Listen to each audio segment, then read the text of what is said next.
से आगे रुक करते हैं सियासी ढाबे का, जहां आज की सबसे दिलचस्प खबर मौजूद है। सनातन के मुद्दे पर शुरू हुआ सियासी घमासान थमने का नाम नहीं ले रहा। वजह है कि डीएमके नेताओं की लगातार बयानबाजी अपनी सहयोगी पार्टी की वजह से कांग्रेस और इंडिया गठबंधन की मुश्किल बढ़ गई है, क्योंकि बीजेपी दोनों पर ताबड़तोड़ हमले बोल रही है। उद्धव ठाकरे तो कमाल हो गए साहब। मैं ये सारा संदेहास्पद परिस्थिति आपको बता रहा हूं जो इस विश्लेषण को कंफर्म करती है कि सनातन विरोध तथा कथित घमंडिया अलायंस का संकल्प है।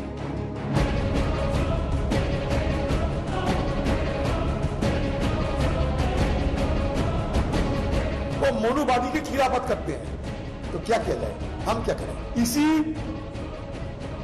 नींव के ऊपर, इसी मुद्दे को सामने रखते हुए डीएमके पार्टी राजनीति करते हैं। जो सनातन के विरोध में बात करेगा उस हर बोलने वाली शब्द बोलने वाली जबान को हम खींच करके बाहर निकालते हैं।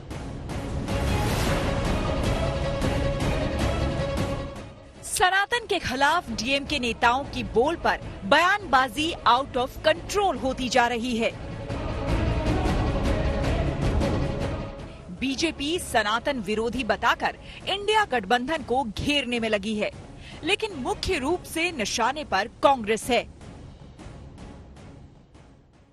यह है परिवारवादी घमंडिया गठबंधन का घमंड, और वो इस तरीके की बेतुकी बातें कहने में कोई गुरेज नहीं करते, कोई गुरेज नहीं करते। बीजेपी को अलग से सनातन का मुद्दा उठाने की जरूरत नहीं। खुद डीएमके के नेता बार बार सनातन विरोधी बयान दे रहे हैं। पहले स्टालिन के मंत्री बेटे ने सनातन की तुलना बीमारियों से की थी। अब तमिलनाडु के एक और मंत्री ने ये कहकर कांग्रेस की मुश्किल बढ़ा दी है कि इंडिया गठबंधन सनातन के खिलाफ ही एकजुट हुआ है। इंडिया என்பது ஒரு சனாதன கொள்கைக்கு எதிர்ப்பாக உருவாக்கப்பட்டிருக்கிற கூட்டணிதான் இந்தியா. எங்களுக்குள் கருத்து வேறுபாடுகள் இருக்கலாம், ஆனால் இந்த சனாதனத்தை எதிர்க்க வேண்டும் என்பதிலே யாருக்கும் எந்த வேறுபட்ட கருத்தும் இல்லை. இதிலே இருப்பவர்கள் எல்லாம் சமத்துவத்தை உருவாக்க வேண்டும், மத சிறுபான்மை சமுதாயத்தை காப்பாற்ற வேண்டும், ஆண் பெண் சமத்துவத்தை காப்பாற்ற வேண்டும், இந்த சமூக சிந்தனையோடு இந்த இயக்கத்தை உருவாக்க வேண்டும் என்பதுதான் இன்று 26 கட்சிகள் உருவாகி இருக்கிற இந்த இந்தியா கூட்டணியினுடைய நோக்கம். அவை வந்திருக்கிற நீங்கள் எல்லாம் நாம் என்னதான் சமூகத்திலே நாம் எவ்வளவு செஞ்சாலும் அரசியல்ல நாம வெற்றி பெற்று அங்க உட்கார்ந்தாதான் இதெல்லாம் செய்ய முடியும்। दिलचस्प ये है कि अभी तक बीजेपी जो आरोप लगा रही थी उसे डीएमके ने एक तरह से मुहर लगा दी है। वैसे तमिलनाडु में स्टालिन की पार्टी को सनातन विरोधी का फायदा हो सकता है, लेकिन उत्तर भारत में कांग्रेस इसकी गंभीरता समझती है। इसलिए बीजेपी की कोशिश इंडिया गठबंधन को ही सनातन विरोधी साबित करने की है। सवाल सोनिया, राहुल और अखिलेश सभी से है।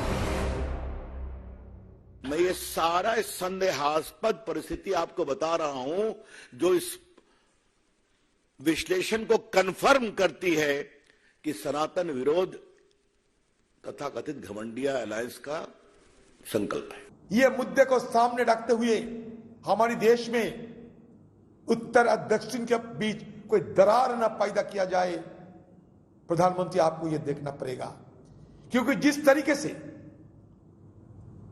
इस मुद्दे को लेकर दिन रात प्रचार किए जा रहे हैं, लगता है मुझे कि बीजेपी पार्टी की किस हिस्सों में यह दरार पैदा करने की मंशा है।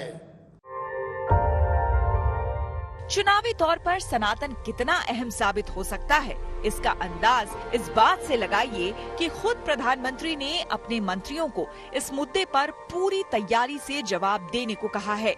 तब से सनातन सियासत के केंद्र में आ चुका है, जिसे लेकर बीजेपी आक्रामक है और कांग्रेस भौचक।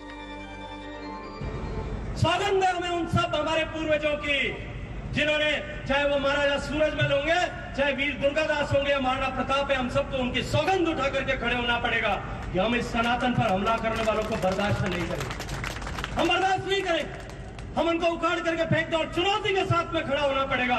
जो सनातन के विरोध में बात करेगा, उस हर बोलने वाली, शब्द बोलने वाली जबान को हम खींच करके बाहर निकाल देंगे। हमें ना उनसे राष्ट्रवाद पे सर्टिफिकेट चाहिए और ना धर्म पे सर्टिफिकेट चाहिए। हम सर्वधर्म समभाव में यकीन रखते हैं। हमारी अलायंस इसलिए साथ आई है क्योंकि हम संविधान में यकीन रखते हैं। उन लोगों को आईना दिखाते हुए ये बात जरूर पूछना चाहती हूँ कि जिस धर्म में नारी को देवी की उपाधि दी गई है, वहां पर 2 महिलाओं को नंगा घुमाया गया, उन्होंने कुछ नहीं किया। आसार यही है कि राज्यों के विधानसभा चुनाव से होते हुए लोकसभा चुनाव तक सनातन बड़ा मुद्दा बनेगा।